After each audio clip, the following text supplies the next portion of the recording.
ప్రార్థించుకుందాం.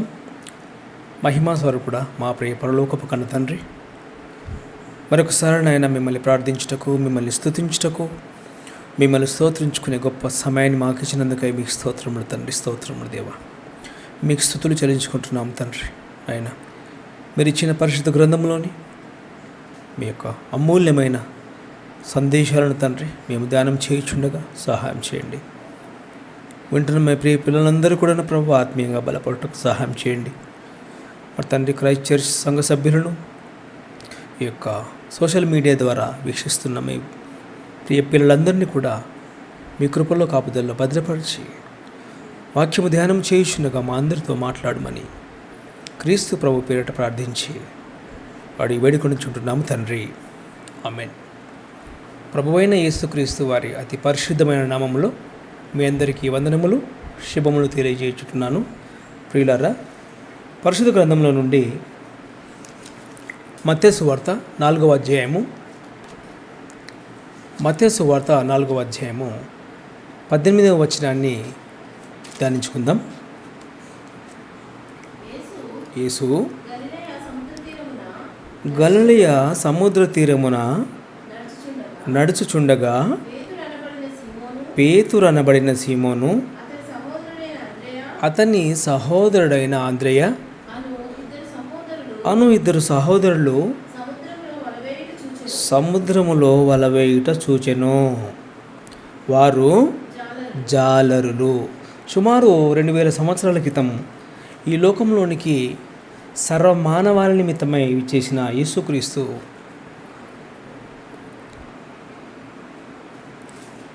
ఎంతో బాధ్యత గల ప్రియకుమారుడిగా ఈ లోకంలోనికి ప్రవేశించి సముద్ర తీరమున చేపలు పట్టుకునే వారి దగ్గరికి వెళ్ళాడు.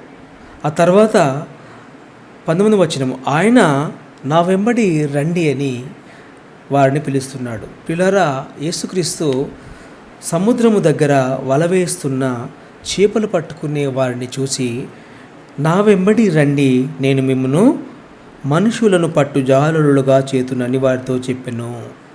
యేసుక్రీస్తు ఈ లోకంలోనికి వచ్చి సముద్రము దగ్గర చేపలు పట్టుకునే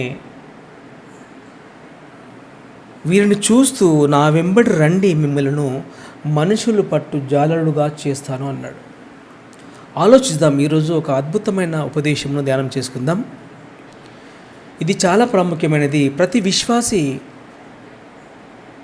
మరి ఎంతో సంతోషపడతాడు ఈ విషయాన్ని తెలుసుకొని. మిమ్మలను మనుషులను పట్టు జాలరుగా చేతును అంటున్నాడు. నిజంగా చేపలు పట్టడం చాలా సులభం, పాములు పట్టుకోవడం చాలా సులభం, పక్షులను పట్టుకోవడం చాలా సులభం, సింహాన్ని కూడా పట్టుకోవడం చాలా సులభం, టైగర్స్ని కూడా పట్టుకోవడం సులభం. కానీ మనుషులు మాత్రం దొరకరు. మనుషులు దొరుకుతారా? ఎందుకంటే మనిషి చాలా తెలివైనవాడు. ప్రభువు అంటున్నాడు, మిమ్ములను మనుషులను పట్టు జాలరునుగా చేస్తాను, నా వెంబడి రండి అన్నాడు. యేసుక్రీస్తు అంటున్నాడు, మిమ్ములను మీరు చేపలు పట్టుకుంటున్నారు కదా, మిమ్ములను నేను మనుషులను పట్టే జాలరుగా చేస్తాను అంటున్నాడు. ఆలోచిద్దాం.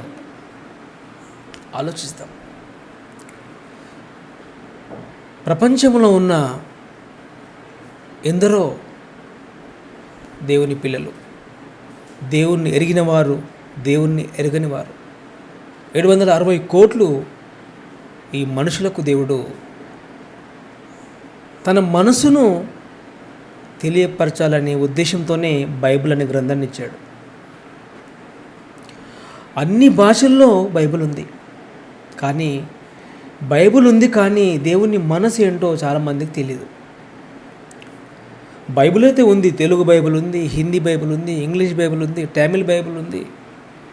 ఇలా ఎన్నో లాంగ్వేజెస్లో బైబిల్ ఉన్నప్పటికీ బైబిల్ కలిగిన వారికి బైబిల్పై పట్టు లేదు అని చెప్పక తప్పదు. బైబిల్లో ఉన్న సారాంశం ఏంటి అసలు? యేసుక్రీస్తు సుమారు 2000 సంవత్సరాల క్రితం వచ్చి చేపలు పట్టుకునే వారి దగ్గరికి వెళ్ళి, మీరు నా వెంట రండి, నేను మిమ్మలను మనుషులను పట్టు జాలరుగా చేస్తాను అన్నాడు. మనుషులను పట్టు జాలరుగా చేస్తాను. చేపలు, పక్షులు, సింహం, ఒక టైగర్, ఒక పాము దొరుకుతుందేమో, కానీ మనుషులు మాత్రం దొరకరండి. మనుషులు దొరకరు. యేసుక్రీస్తు వచ్చి శిష్యులకు ఏం నేర్పుతా అన్నాడు? మీరు మనుషులను ఎలా పట్టుకోవాలో మీకు నేర్పుతాను అన్నాడు. మన ఇంట్లో మనకు 2-3 పిల్లలు ఉంటారు. మనం ఆ 2-3 పిల్లలను పట్టుకోలేం.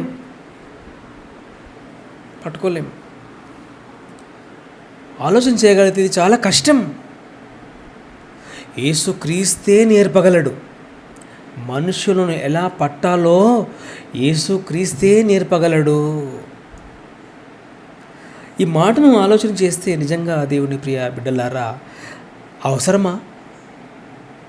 ఈ మనుషులు ఎందుకండి? అసలు చేపలు పట్టుకుంటే కడుపు నిండుతుంది, పక్షులను పట్టుకుంటే కోసుకొని తింటాం, అంతేనా? ఆ చైనా వారికి పాములు దొరికినా సంతోషమే, శుభ్రంగా పాములతో కూర వండుకుంటారు. కుక్కలు దొరికినా సంతోషమే, కుక్కలతో కూరలు వండుకుంటారు. గబ్బిలం దొరికినా సంతోషమే, గబ్బిలంతో కూరలు వండుకొని తింటారు. తినని జంతువు అంటూ ఏది లేదు. కానీ మనిషి దొరికితే మనిషిని ఏం చేసుకుంటామండి చెప్పండి?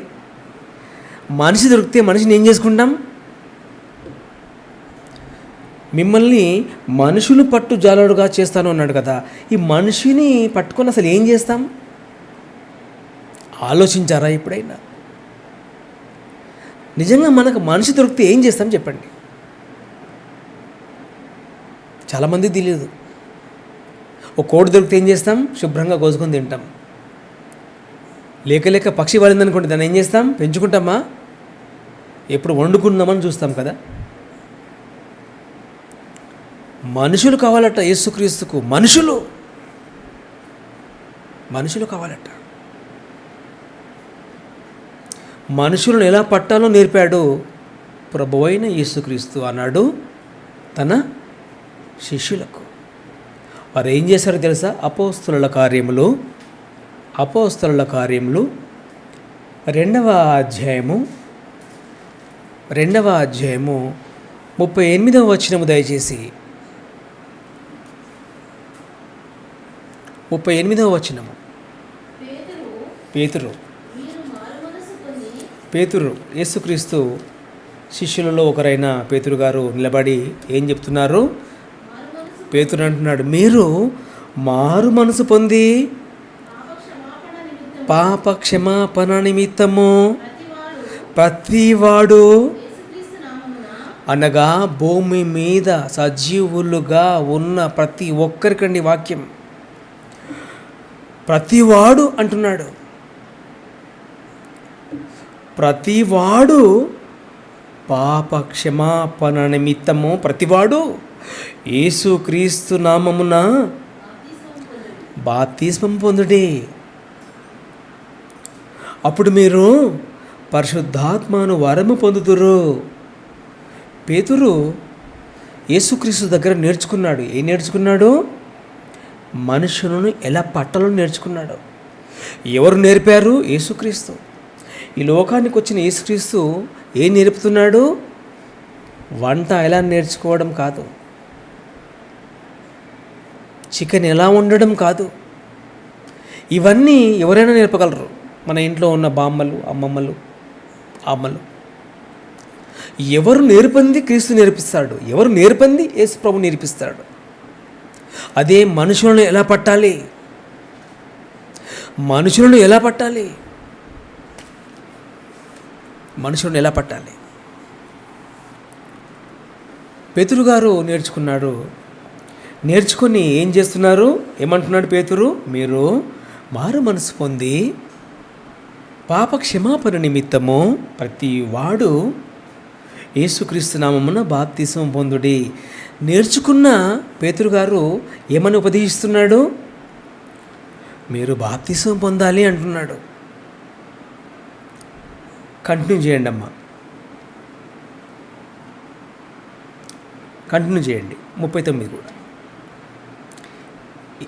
ఈ వాగ్దానము మీకును మీ పిల్లలకును దూరస్తులందరికీ అనగా ప్రభువైన మన దేవుని యొద్దకు పిలిచిన వారికి అందరికీ చెందుదునని అర్థం చెప్పాను.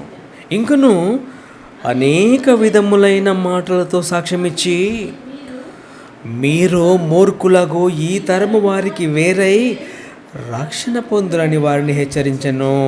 41.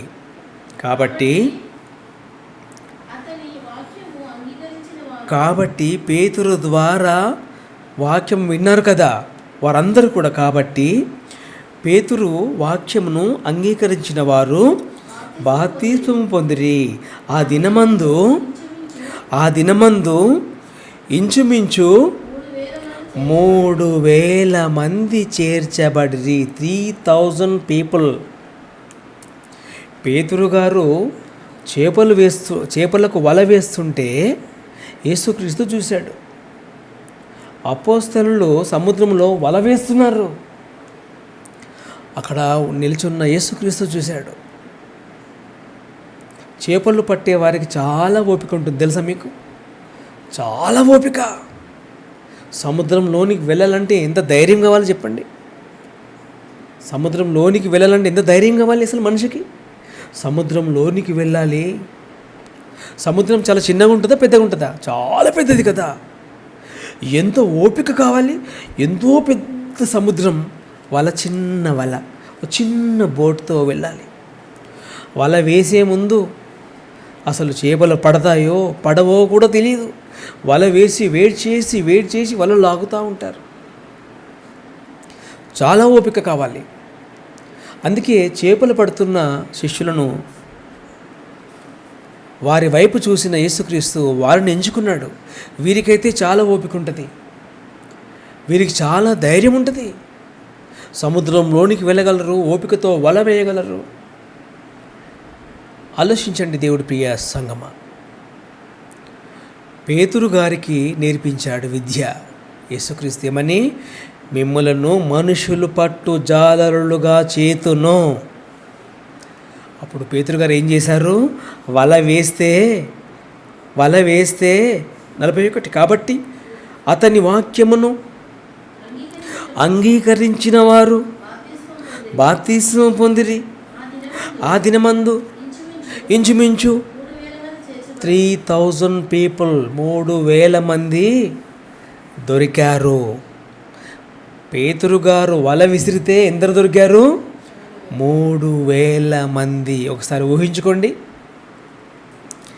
సో పేతురు గారు అపోస్తలులు యేసుక్రీస్తు దగ్గర విద్యను అభ్యసించి ఏం చేశారు? డ్యూటీ చేశారు. అదేం డ్యూటీ? మనుషులను పట్టే డ్యూటీ. నిజంగా పిల్లరా, ఈ మనుషులు ఎందుకండి అసలు? మనుషులు ఎందుకు? మంచిది, మనుషులను పట్టుకున్నారు. ఏం చేశారు? మనుషులను పట్టిన తర్వాత అసలు ఏం చేస్తారు? ఆలోచించండి. మనుషులు కావాలా? అసలు మనుషులు ఎవరికి కావాలండి? దేవుడికి. సర్వలోకంలో ఉన్న సర్వమానవాళి దేవుని పిల్లలు. ఈ దేవుని పిల్లలు ఈ లోకానికి వచ్చి దారి తప్పిపోతే తన ప్రియ కుమారుడైన యేసుక్రీస్తును నీకోసం నా కోసం ఈ లోకంలోనికి పంపి తప్పిపోయిన పిల్లలందరినీ పట్టుకొని, తప్పిపోయిన మానవాళిని పట్టుకొని తీసుకురా, మళ్ళీ ఈ లోకానికి తీసుకురా అని యేసుక్రీస్తు ప్రభువును ఈ లోకానికి పంపించింది దేవుడు లోకమును ఎంతో ప్రేమించెను. అందుకే దేవుని ప్రియ సంగమా యేసుక్రీస్తును ఈ లోకానికి పంపి తప్పిపోయిన నా పిల్లలను తీసుకురా. అందుకే అన్నాడు, మీరు మనుషులను పట్టాలి. ఈ మనుషులందరూ కూడా దేవునికి దొరకాలి. కానీ ఈనాడు లోకాన్ని చూసినట్లయితే దేవుడికి ఎవరు కూడా దొరికినట్లుగా లేరు. దేవుడికి ఎవ్వరు కూడా దొరికినట్లుగా కనపడరు. అందరూ లోకానికి దొరికారు, దేవుడికి దొరకలేదు. దేవుడికి దొరకలేదు. ఆలోచించండి దేవుని ప్రియ సంగమ. అపోస్తలుడైన పౌలు భక్తుడు తిమోతి రాసిన మొదటి పత్రిక, పౌలు గారు తిమోతికి రాసిన మొదటి పత్రిక 2వ అధ్యాయము 4వ వచనం, దయచేసి 4వ వచనం.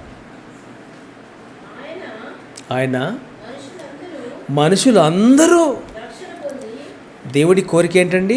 మనుషులు అందరూ రక్షణ పొందాలనుకుంటున్నాడు. మనుషులు దేవుడికి అందరూ కావాలట. దేవుడికి ఎవరు కావాలట? అందరూ కావాలి.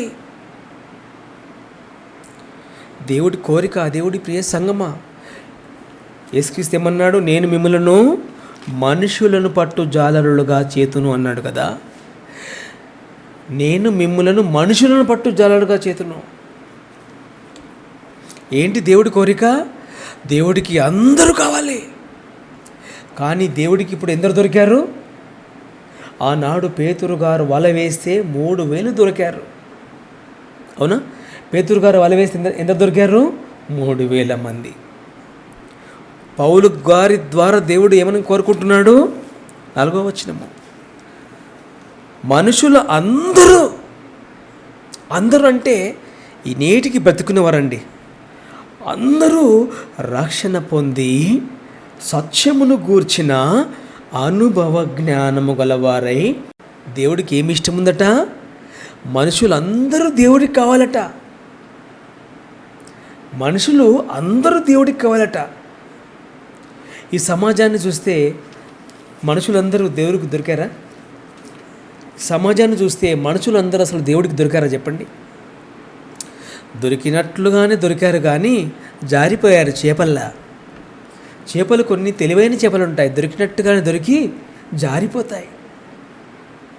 మనిషి దేవుడు దగ్గరకు వచ్చినట్టే వస్తున్నాడు, వెనక్కి వెళ్ళిపోతున్నాడు. దేవుడికి అందరూ కావాలట. తిమోతికి రాసిన మొదటి పత్రిక 2వ అధ్యాయము మొదటి వచనము, మనము మనుషులకు అందరికీ ఏముండాలట? భక్తి ఎలా ఉండాలట? సంపూర్ణంగా ఉండాలి. మనుషులందరికీ భక్తి ఎలా ఉండాలట? సంపూర్ణంగా ఉండాలి. అంటే సంపూర్ణంగా అంటే ఏంటి? హాఫా, క్వార్టరా, ఫుల్, నిండుగా ఉండాలి. మనం ఒక నీళ్ళ బాటిల్ కొంటే అది అమ్మే వ్యక్తి ఒకవేళ సగం ఇస్తే కొంటామా? సగం ఇస్తే కొనుక్కుంటామా? థ్యాంక్స్ సార్, చాలా బాగుంది, హాఫ్ తాగిచ్చామంటారా? ఏం చేస్తారు? అతని మొఖాన విసురుతారు. ఏంటి హాఫ్ బాటిల్ ఇస్తున్నావు నాకని. అవునా? హోటల్కి వెళ్తాము, భోజనం పెట్టేటప్పుడు అతను ఒకటే చెంచాతో ఒక చిన్న చెంచాతో కర్రీ, ఒక చిన్న చెంచాతో అన్నం పెట్టి వెళ్ళిపోతే ఏం చేస్తారు? బల్ల గుద్ది మరీ అడుగుతారు. ఏంటండి ఫుల్ భోజనం అని పెట్టారు, ఒక చిన్న స్పూన్తో కర్రీ వేశారు, ఒక చిన్న స్పూన్తో అన్నం పెట్టారని అడుగుతారా లేదా? మన భక్తి విషయం ఆలోచన చేయగలిగితే, మన భక్తి విషయంలో ఆలోచన చేయగలిగితే మనకు సంపూర్ణ భక్తి ఉండాలట. కొంచెం సరిపోదా? సరిపోదు. సంపూర్ణం కావాలంటున్నాడు దేవుడు. సంపూర్ణం. చదవండి అమ్మా. మనము సంపూర్ణ భక్తియు మాన్యతయు కలిగి నెమ్మదిగాను సుఖముగాను బ్రతుకు నిమిత్తము అన్నిటికంటే ముఖ్యముగా మనుషులందరి కొరకును, రాజుల కొరకును, అధికారులందరి కొరకును విజ్ఞాపనములను, ప్రార్థనలను, యాచనలను, కృతజ్ఞతాస్తుతులను చేసేవారిగా ఉండాలని దేవుడు కోరుకుంటున్నాడు. దేవుడికి ఎలాంటి వారు కావాలట? ఎల్లవేళలా దేవుడికి థ్యాంక్స్ చెప్పేవాడిగా ఉండాలి. దేవునికి ఏం చెప్పాలట? కృతజ్ఞతలు దేవుడా అని చెప్పాలట. అందరూ చెప్తారా? చెప్పరు కదా. కొందరు చెప్తారు. ఆ కొందరు కూడా ఎవరు? క్రిస్టియన్స్. ప్రపంచమంతా ఎందరో ఉన్నారు కదా, వారందరూ కూడా దేవుని పిల్లలే. దేవుణ్ణి నమ్మినా నమ్మకపోయినా అందరూ దేవుడి పిల్లలే. దేవుడికి అందరూ కావాలి. ఆ అందరూ దేవుడికి ప్రార్థించాలి. అందరూ రక్షింపబడాలి. అందరూ దేవుడికి కృతజ్ఞతాస్తుతులు చెప్పాలని దేవుడు కోరుకుంటున్నాడయ్యా. దేవుడు కోరుకుంటున్నాడమ్మా. ఏమని కోరుకుంటున్నాడు? నాకు అందరూ ప్రార్థించాలి. ప్రార్థిస్తారా? చాలామందికి ప్రార్థించమంటే సిగ్గు కదా, ప్రార్థించమంటే చేయరు కదా, ప్రార్థన రానట్లే ఉంటారు కదా. ప్రార్థించమంటే ప్రార్థిస్తారా? అమ్మో నాకు సిగ్గండి అంటారు. ముందుకొచ్చి ప్రార్థించమంటే ప్రార్థిస్తారా? అమ్మో నాకు సిగ్గండి అంటారు. దేవుడి కోరిక ఏం కోరిక అది? అందరూ ప్రార్థించాలి నాకు. దేవుడు ఎంతో సంతోషపడిపోతాడో. అందరూ దేవుడు త్యాగం చెప్పాలి, కృతజ్ఞతాస్తుతులు చెల్లించాలి. దేవుడు సంతోషపడతాడు.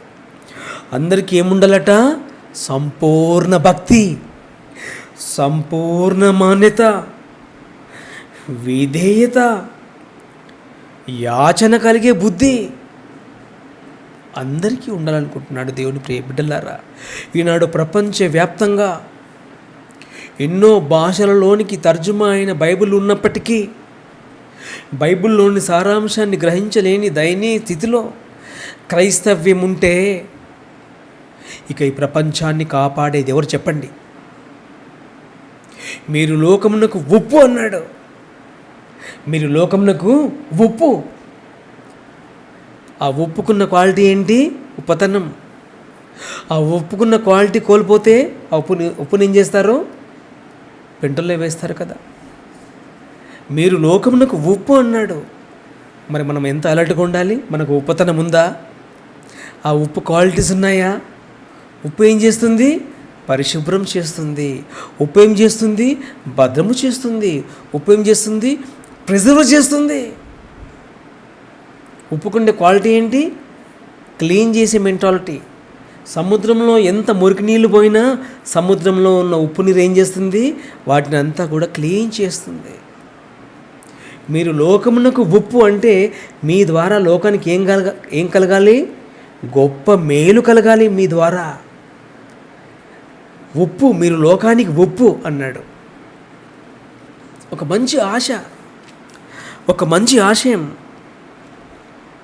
మనము సంపూర్ణ భక్తియు మాన్యతయు కలిగి దేవునికి ఎల్లవేళలా స్తుతులు స్తోత్రములు చేయుచు అందరి కొరకు ప్రార్థించే వారిగా ఉండాలని దేవుడు కోరుకుంటున్నాడు. మనుషులందరూ రక్షణ పొంది సత్యమును గూర్చిన అనుభవ జ్ఞానము కలవారి వలె ఉండాలని దేవుడు ఇష్టపడతా ఉన్నాడు. దేవుని ప్రియ బిడ్డలారా, ఆలోచించండి. మిమ్ములను మనుషులను పట్టు జాలరులుగా చేతులని చెప్పాడు కదా. ఆనాడు అపోస్తులను మనుషులను పట్టు జాలరులుగా చేశాడు. వారు అనేకులను పట్టారు, పట్టి దేవుడికి అప్పగించారు. ప్రభువా, వీరంతా కూడా మేము సంపాదించాం మీకోసం. వీరంతా భక్తిపరులు, వీరంతా ప్రార్థన పరులు, వీరంతా స్తుతించేవారు, వీరంతా మీకు కృతజ్ఞతలు స్తుతులు చెల్లించేవారు ప్రభువా అని పేతురు గారు 3,000 మందిని సంపాదించి పెట్టాడు. 3,000 మందిని సంపాదించి పెట్టాడు. దీనికి అందరికీ కారణం ఏంటి? క్రీస్తు నేర్పిన పాఠం. మనం ఈ లోకంలో ఉన్నాం. ఇంతవరకు మనుషులందరూ రక్షణ పొందాలి. ఏ ఒక్కరు కూడా నశించిపోవట దేవుడికి ఇష్టంగా లేదు. అందుకే యేసుక్రీస్తును ఈ లోకానికి పంపినట్లుగా ఇంతవరకు మనం ధ్యానం చేసుకున్న దేవుని మాటలను బట్టి ఆలోచన చేశాం. ఇది చాలా బాధ్యత గల పని, ఎంతో ఓపికతో చేయాల్సిన పని. ఇలా చేస్తే దేవుడు సంతోషపడతాడని తెలిసిపోయింది కదా. యాకోబు పత్రిక 4వ అధ్యాయము 17వ వచనము. యాకోబు పత్రిక 4వ అధ్యాయము 17వ వచనము.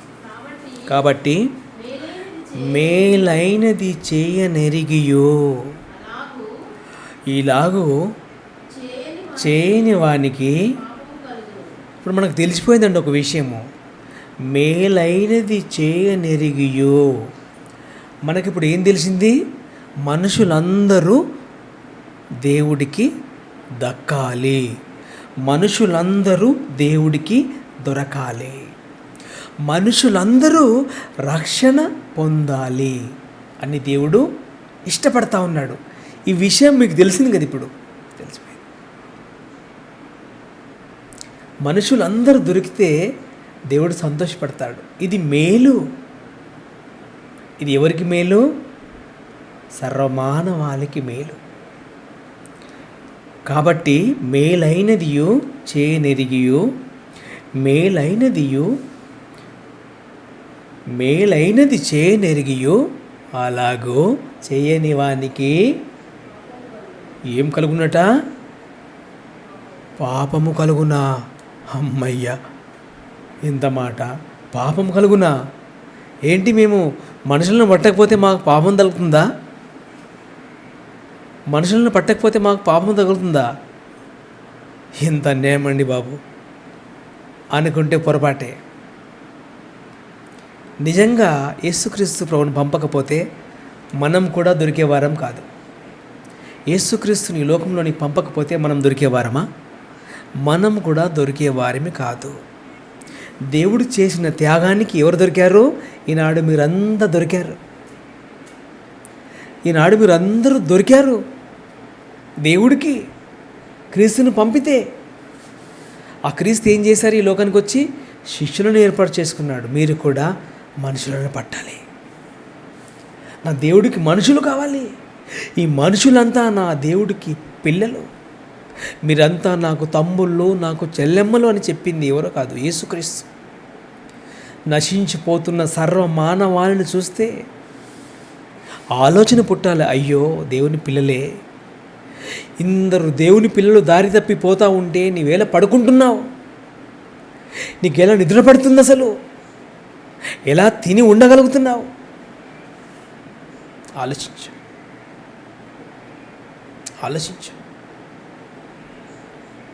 మేలైనది చేయనెరిగియు. నీకు తెలిసిపోయింది మేలంటే ఏంటో.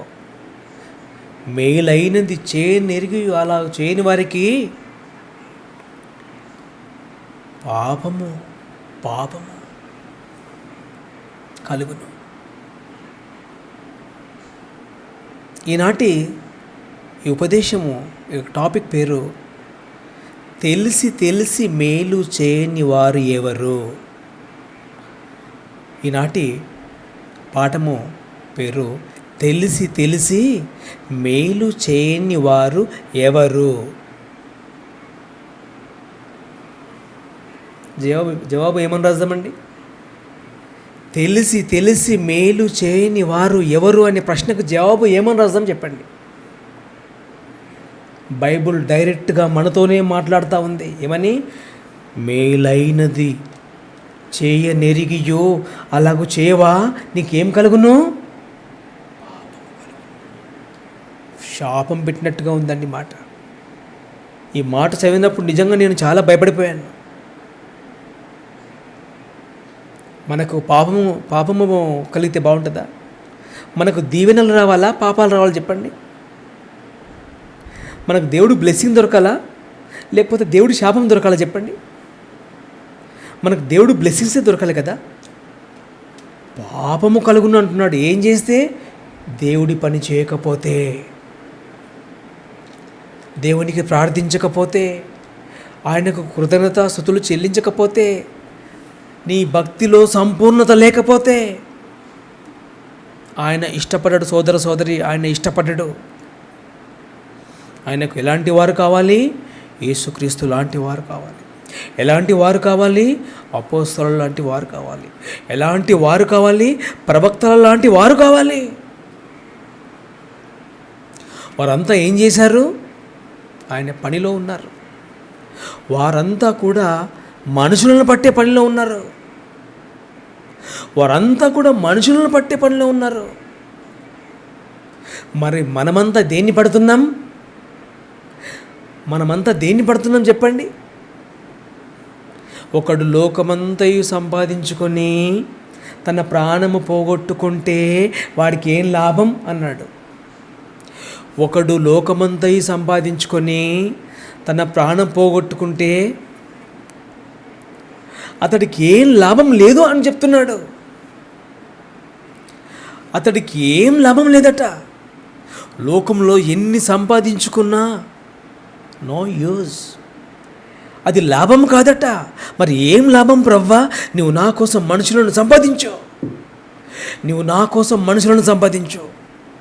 నీ బ్రతుకు ద్వారా, నీ మాట ద్వారా, నీ ప్రవర్తన ద్వారా నీ డబ్బు ఖర్చు పెడతావో పెట్టు, మాట సహాయం చేస్తావో చేయి. ఏ విధము చేతనైనా నువ్వు మనుషులను పట్టాలి సుమా. ఇది నీపై ఉన్న బాధ్యత. మేలైనది చేయనెరిగియు అలాగు చేయవా ఏమవుతుంది? పాపము కలుగును. పాపాన్ని కూడబెట్టుకుందామా? అయ్యో, చాలా బాధాకరమైన విషయం. మనం పాపాన్ని కూడబెట్టుకోవద్దండి.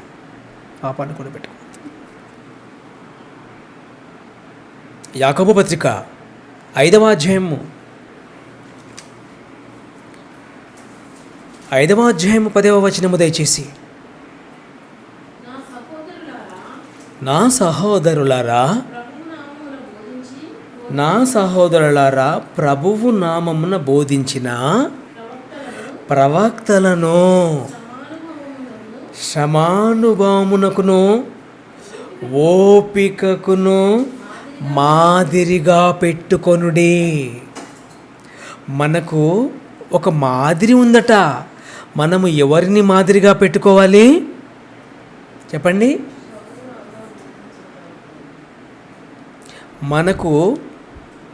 మనము ఎవరిని మాదిరిగా పెట్టుకోవాలి చెప్పండి? అంబానీనా? బిల్ గేట్స్నా?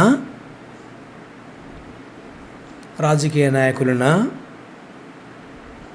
మనం ఎక్కువ శాతం వారినే కదా చూస్తాం. ప్రపంచంలో ధనవంతుడు ఎవరు? ఆ రేంజ్కి వెళ్ళాలనుకుంటారు కదా. ధనవంతుడు పరలోక రాజ్యంలో ప్రవేశించుట కంటే ఒంటే సూది బెజ్జంలో దూరట సులభం అని చెప్పేశాడు. ఒంటే సూది బెజ్జంలో దూరట సులభం, కానీ పరలోకంలో ధనవంతునికి ఛాన్స్ లేదు. అంటే ధనం గురించే ప్రతి ఒక్కరు ఆలోచిస్తారు కదా. ఆలోచించండి, తప్పలేదు. దేనికైనా లిమిట్ ఉండాలి. చదువుకోండి, మంచి ఉద్యోగాలు చేయండి, తప్పులేదు. మీ కాళ్ళ మీద మీరు నిలబడండి, తప్పులేదు. కానీ దేవుని కోసం కూడా పని చేయాల్సిన బాధ్యత మీ అందరిపై ఉంది. అందుకే అన్నాడు యేసుక్రీస్తు, మీరు సర్వలోకానికి వెళ్ళాలి, సర్వలోకము పట్టండి, సర్వలోకాన్ని పట్టి నా తండ్రికి ఇవ్వండి అన్నాడు. మేము వెళ్ళలేము కదండి, మేము వెళ్ళలేము అనుకుంటున్నారా? మీరు వెళ్ళకపోయినా పర్వాలేదు, మీ సేవకులకు సహకరించండి. ఈ యొక్క సందేశాన్ని వింటున్నారు కదా, ఫ్రీ ఆఫ్ కాస్ట్ మీ ఫ్రెండ్స్కి షేర్ చేయండి, వాక్యాన్ని పంపించండి. ఛార్జ్ ఏం లేదుగా. ఈ ఉపదేశంను అనేకులకు పంచిపెట్టండి. ప్రతి విశ్వాసికి ఎంతో అవసరం. ఈ పాఠము ప్రతి విశ్వాసికి అవసరం. విశ్వాసిగానే ఉంటే కుదరదు. క్రియలు లేని విశ్వాసము అతన్ని బ్రతికింపగలదా అన్నాడు. క్రియలు లేని విశ్వాసం ఎందుకు?